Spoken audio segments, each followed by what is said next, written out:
Dear friends, ఇప్పుడు మనము coin బిఎక్స్లో login అయ్యి ఎలా మన యొక్క అకౌంట్ వెరిఫై చేసుకోవాలనేది ఒక్కసారి చూద్దాం. ముందుగా మీరు ప్లే స్టోర్లోకి వెళ్ళి కాయిన్ బిఎక్స్ని డౌన్లోడ్ చేసుకొని, ఇందాక ఆల్రెడీ నేను వీడియో చేస్తున్నాను, అది కూడా ఫాలో అవ్వండి. ప్లే స్టోర్లోకి వెళ్ళండి, కాయిన్ బిఎక్స్, ఓకేనా? KOINBX అంతే, ఓకేనా? సో తర్వాత అక్కడ డౌన్లోడ్ చేసుకున్న తర్వాత మీరు లాగిన్లోకి వెళ్ళి ఇక్కడ చూడండి, ఈమెయిల్ ఐడి, పాస్వర్డ్. మీరు రిజిస్ట్రేషన్ అప్పుడు ఏదైతే మెయిల్ ఐడి పాస్వర్డ్ ఇచ్చారో దాంతో ఇక్కడ లాగిన్ అవ్వండి. ఓకే, లాగిన్ అయిన తర్వాత మీకు ఫస్ట్ టైం మాత్రము మీకేమో వస్తుందంటే మీ మెయిల్కి ఒక ఓటీపీ వస్తుంది, ఆథెంటికేషన్ కోడ్ ఒకటి వస్తుంది. ఆ ఆథెంటికేషన్ కోడ్ని మీరు ఎంటర్ చేయాల్సి ఉంటుంది, మెయిల్కి వస్తుంది. ఏదైతే మీరు రిజిస్ట్రేషన్ మెయిల్ ఐడి ఇచ్చారో దానికి వస్తుంది. ఫస్ట్ టైం వస్తుంది, సెకండ్ టైం నుంచి ఏం లేదు. ఇప్పుడు నాది ఆల్రెడీ అయిపోయింది కాబట్టి నా సెకండ్ టైము నేను డైరెక్ట్గా లాగిన్ అయ్యాను. ఇప్పుడు ఇక్కడ చూడండి, పైన టాప్లో 3 లైన్, ఇది ప్రొఫైల్ మంది.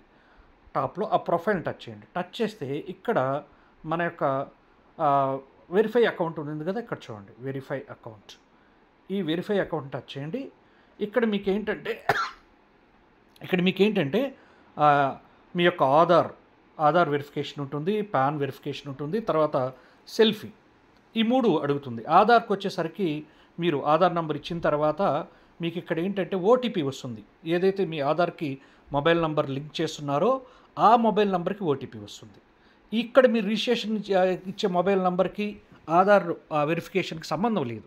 మీరు ఆధార్తో లింక్ అయినటువంటి మొబైల్ నెంబర్కి వెరిఫికేషన్ ఓటీపీ ఒకటి వస్తుంది. ఆ ఓటీపీని ఎంటర్ చేసి అక్కడ మీ పేరు ఇలా వస్తుంది. తర్వాత ఫ్రంట్ పేజ్ అలాగే బ్యాక్ పేజ్ ఆధార్ కార్డ్ది మీరు ఎంటర్ చేస్తే మీ మొదటగా మీ యొక్క కేవీసీ ఇది ఆధార్ వెరిఫికేషన్ అయిపోతుంది. ఫస్ట్ది వచ్చి ఆధార్ వెరిఫికేషన్ అంటే ఆధార్ నెంబర్, తర్వాత మీకు ఓటీపీ వస్తుంది ఆ మొబైల్ నెంబర్కి, తర్వాత నేమ్ వస్తుంది ఇక్కడ, తర్వాత front page Aadhaar, second page అంటే బ్యాక్ పేజ్ మీ ఆధార్ది ఇచ్చేస్తే అది వెరిఫికేషన్ అయిపోతుంది.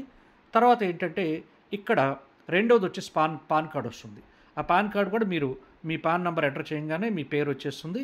తర్వాత మీ యొక్క పాన్ కార్డు ఉంది కదా, అది కెమెరాతో ఇక్కడే లైవ్లోనే అన్నీ చేయాల్సి ఉంటుంది.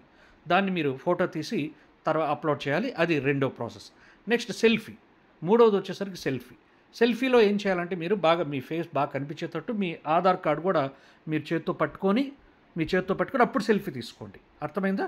మీ ఆధార్ కార్డు మీ చేత్తో పట్టుకొని మీ ఫేస్ ఆధార్ కార్డు కనిపించేటట్టు సెల్ఫీ తీసుకుంటే మూడోది కూడా అయిపోతుంది. తర్వాత నాలుగవది నేను చూపిస్తున్నాను చూడండి. ఇక్కడ ఆక్యుపేషన్ వచ్చేసరికి సెల్ఫ్ ఎంప్లాయిడ్ ఆర్ బిజినెస్, మీరు ఏది కావాలంటే అది మీరు ఇక్కడ అంటే గవర్నమెంట్ ఎంప్లాయ్ అయితే గవర్నమెంట్ ఎంప్లాయ్, లేదు ప్రైవేట్ ఎంప్లాయ్ అయితే ప్రైవేట్ ఎంప్లాయ్, లేదు సెల్ఫ్ ఎంప్లాయిడ్, మీరు ఏదో చిన్న బిజినెస్ చేసుకుంటున్నారు, అలాంటప్పుడు మీరు మీ ఆక్యుపేషన్ ఇక్కడ సెలెక్ట్ చేసుకోవచ్చు. ఓకేనా? సో హోమ్ మేకర్ అయితే హోమ్ మేకర్, అన్నీ ఉంటాయి ఇక్కడ. నేను సెల్ఫ్ ఎంప్లాయిడ్, మనం ఓన్గా సంపాదించుకుంటున్నాం కాబట్టి. తర్వాత సోర్స్ ఆఫ్ ఫండ్ ఎక్కడి నుంచి వస్తాయి? మీకు బిజినెస్ ఇన్కమ్ ద్వారా వస్తుంది. ఎస్. తర్వాత ఇన్కమ్ రేంజ్ ఎంత ఉంటుంది? ఇన్కమ్ రేంజ్ మనకు ఇయర్లీ ఇక్కడంతా అడిగేది ఎలా ఉంటుందంటే మనకు ఇయర్లీ ఎంత ఉంటుంది, ఇయర్లీ లేటెస్ట్ ఒక 10 lakhs ఉందనుకుంది ఎగ్జాంపుల్కి, 10 to 15 lakhs. సో తర్వాత వచ్చేసరికి మీకు మీరు పొలిటికల్లీ ఎక్స్పోజ్డ్ అని అడుగుతుంది, నో. తర్వాత ఇక్కడ దీన్ని టిక్ చేయండి, ఓకేనా? టిక్ చేసి తర్వాత సబ్మిట్. ఓకే, సో ఇలా సబ్మిట్ చేసుకున్న తర్వాత మీకు ఇది ఇక్కడ నా కేవైసీ రిజెక్ట్ అని వచ్చింది, అంటే నా సెల్ఫీ సరిగా ఇవ్వలేదు, అందుకోసం మరలా సెల్ఫీ నేను తీసుకొని దాన్ని ఇచ్చేస్తాను. తర్వాత అది అయిపోయిన తర్వాత నెక్స్ట్ మీ బ్యాంక్ డీటెయిల్స్ అడుగుతుంది, ఆ బ్యాంక్ డీటెయిల్స్ ఇవ్వండి. అది అయిపోయిన తర్వాత నేను సెక్యూరిటీ ఎలా చేయాలో చెప్తాను. ఓకేనా? Thank you very much.